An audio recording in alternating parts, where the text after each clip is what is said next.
Bukan hal yang tabu untuk memperkaya cara pandang kita tentang menjadi seorang perempuan. Maka, Women in Talk dalam rangka Hari Kartini ini, kami bicara banyak soal perempuan.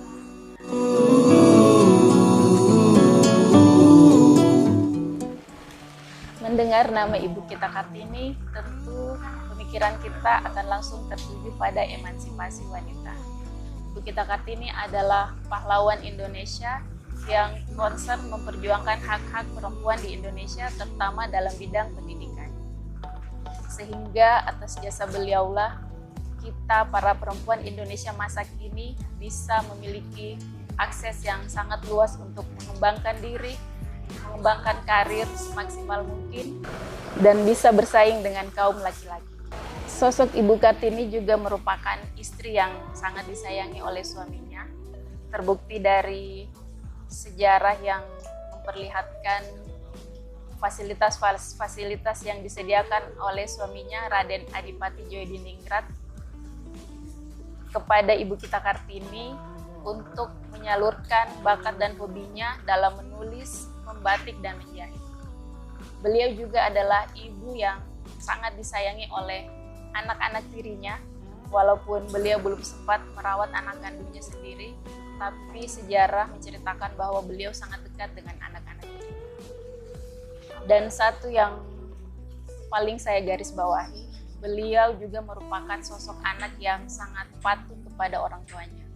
Terbukti dari kerelaan beliau untuk melepas ambisi dan keinginannya untuk melanjutkan sekolah keguruan di Betawi pada masa itu hanya untuk mengabulkan keinginan orang tuanya untuk menikah dengan Adipati Raden Djosdiningrat pada usia 25 tahun. Ini membuktikan bahwa beliau percaya ridho Allah adalah ridho orang tua.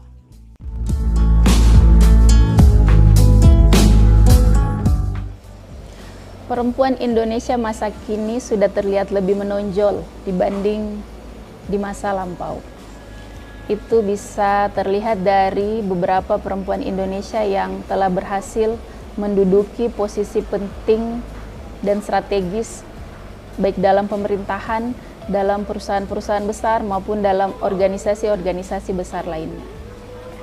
Namun dari itu kami perempuan masih sering terjebak dalam dilema antara karir dan keluarga. Di satu sisi kami ingin memperlihatkan kepada dunia bahwa kami bisa, kami layak bersaing dengan kaum laki-laki. Namun di sisi lain kami juga mempunyai tugas dan tanggung jawab sebagai seorang ibu yang harus mengurus anak-anak dan mengelola rumah tangga. Padahal jika diberi pilihan, kami ingin menjalani keduanya. Bukankah kami perempuan adalah multi talent?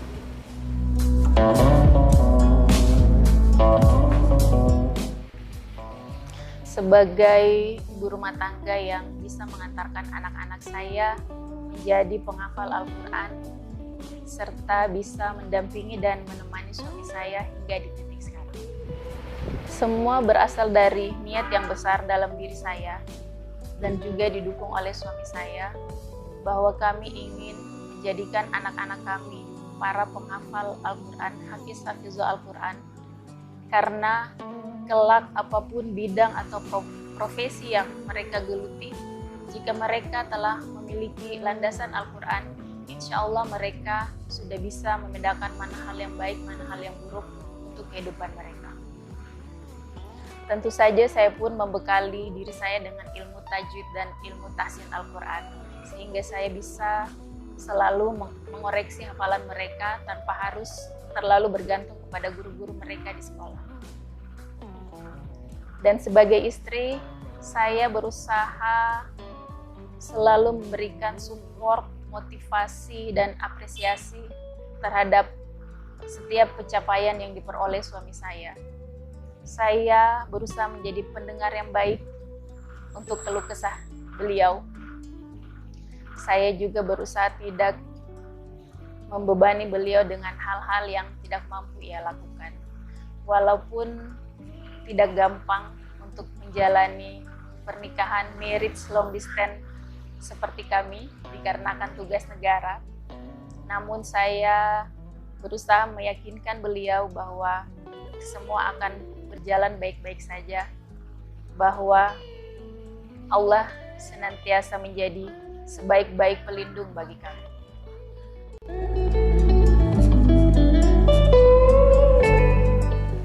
Ketika bencana, gempa, tsunami, dan likuifaksi yang melanda kota saya, Palu, pada tanggal 28 September 2018 silam. Kejadian itu merupakan kejadian yang paling menakutkan dalam hidup saya. Betapa dalam sekejap mata, seluruh bangunan beserta penduduk di dalamnya habis tertelan oleh gempa dan tsunami. Saya dan anak-anak sempat mengalami trauma yang begitu berat setelah kejadian itu.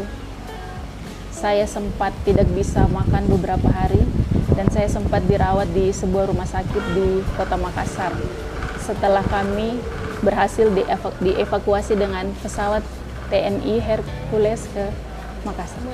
Namun di balik kejadian itu saya bisa memetik hikmah bahwa harta, jabatan, kekayaan sesungguhnya tidak ada artinya apa-apa di hadapan Allah.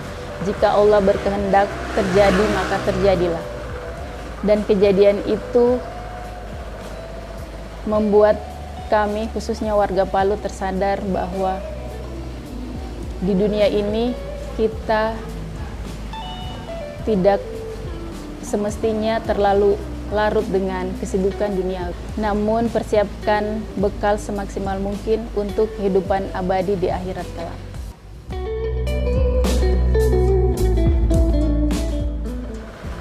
Sosok perempuan yang dibutuhkan bangsa kita saat ini adalah perempuan yang cerdas, inovatif, mandiri, percaya diri, tangguh, gak manja, namun tetap mampu menjaga kehormatannya sebagai seorang perempuan.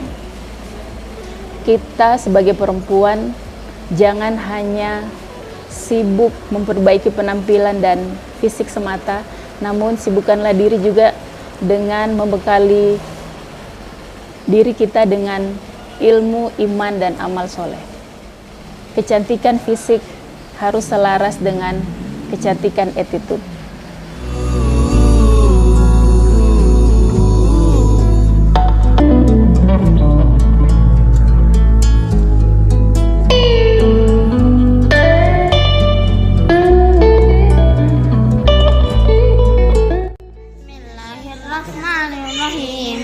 Alhamdulillahilladzi anzala ala abdihil kitaba wa lam yaj'al lahu iwaja qayyiman yunziru ba'san shadidan min ladunhu wa yubashshiru mu'minina allazina.